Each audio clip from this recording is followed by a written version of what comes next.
We've all heard the line, AI is going to take your job. Some people say it with panic, others say it with excitement.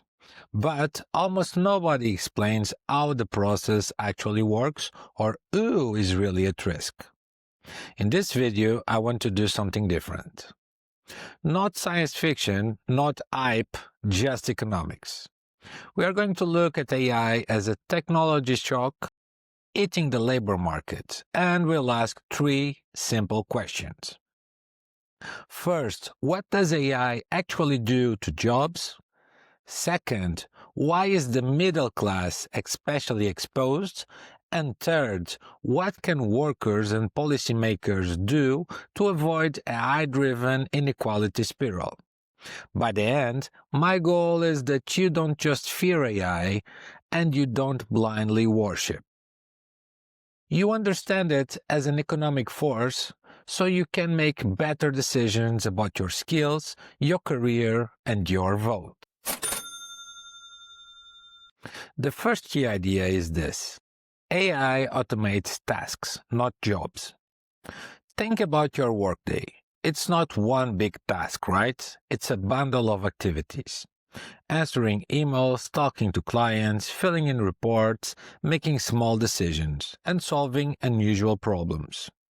AI is very good at narrow, well-defined tasks, transcribing speech, summarizing documents, recommending options. Also making predictions based on patterns in data. That means it's unlikely that a single piece of AI will walk in and replace you entirely. What's more realistic is that pieces of your job become automated or augmented. Some tasks will disappear, some become faster, some become more tightly monitored. The problem is, even if no job is fully automated, the balance of power between workers and employers can shift dramatically when those tasks move inside the machine. Economists often ask whether technology is a complement or a substitute for labor. If AI is a complement to what you do, it makes you more productive and more valuable. You can handle more clients, analyze more data, and make better decisions. On the other hand, if AI is a substitute, it does the valuable part instead of you, and your bargaining power drops. Highly skilled workers who design, deploy, and work alongside AI often experience it as a complement. Their productivity goes up, and so do their wages and their opportunities. Workers in routine roles with little control over how AI is used often experience it as a substitute or as a surveillance. They get more pressure, more monitoring, and less say. So, the key inequality question is not will AI take our jobs?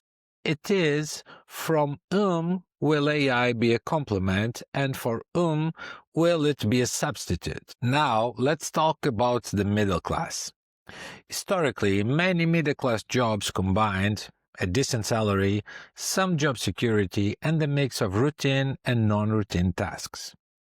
Think of office workers, accountants, mid-level managers, technicians, teachers, and public servants. AI is very good at attacking the routine, informed-based part of the jobs. Filling in spreadsheets, drafting standard emails, checking legal clauses, scoring applications. That doesn't eliminate the entire role, but it creates pressure. Managers may think, if software does 50% of this, do I really need all these people? If the value of the human part is not clearly visible and defended, you get exactly what we've seen in previous waves of automation.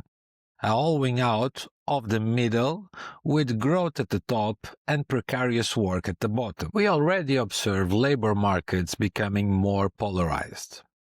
At the top, we have highly paid specialists and managers who use AI to amplify their productivity and reach. At the moment, we have low-paid service workers and gig workers who are difficult to automate because their tasks are physical, irregular, and care-based. In the middle, many roles are squeezed. At the same time, AI favors superstar firms that can invest heavily in data, computing power, and talent. These firms gain a competitive advantage. They grow faster, capture more market share, and often pay higher wages to a small elite of workers while using technology to reduce labor costs elsewhere. So, AI doesn't just change jobs individually, it changes the structure of competition in the economy, and that feeds back into inequality across firms and across workers. Another piece of the puzzle is algorithmic management. On many platforms, your boss is not a person, it's a system. It allocates tasks, sets dynamic prices, monitors performance, decides who gets promoted and who gets deactivated. For gig workers and some service jobs, AI becomes a digital manager. The problem is that this manager is often opaque. You don't know how your rating is calculated, why you got fewer orders this week, or why your pay per task suddenly dropped. This weakens your bargaining power because you can't negotiate with a black box. Either you accept the terms or you leave the platform. Again, the result is not necessarily mass unemployment. The result is precarious employment, with income volatility and consistent pressure for those on the wrong side of the system. AI and digital tools also reshape geography. On one hand, remote work and digital platforms should, in theory, allow people in peripheral regions to serve global markets. A skilled worker on an island can work for a company in London or New York. On the other hand, if compensation becomes global, local workers may end up competing on price with workers from lower income regions. At the same time, the big AI labs, data centers, and headquarters often concentrated in a few global cities. So, we may see a world where value is extracted globally, but captured locally by a small number of tech hubs, increasing territorial inequality as well. The question for regions on the periphery is, how do we plug into the AI economy without becoming just a source of cheap labor and data? Let's talk tactics. What can you do as a worker? First, treat AI as a tool you must learn to use, not a mysterious force. The more fluent you are, the more likely it is to become a complement, not a substitute.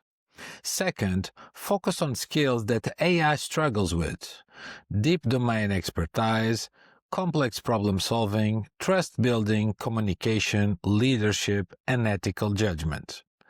Third, build skill stacks, not just certificates. For example, economics plus data plus tools plus communication, or healthcare plus AI plus literacy plus management.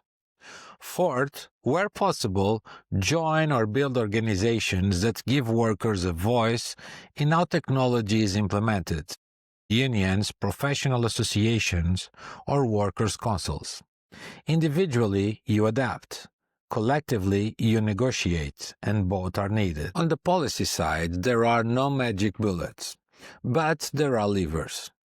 Governments can invest in lifelong learning so that workers can upgrade skills without losing income.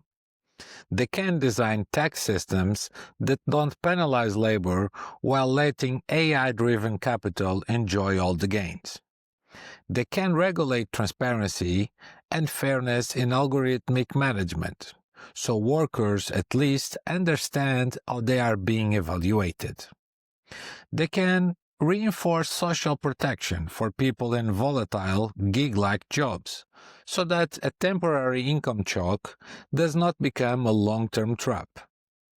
Most importantly, they can treat AI as a public debate, not just a tech industry matter, because the way we choose to govern AI will shape inequality for decades. So, will AI kill the middle class?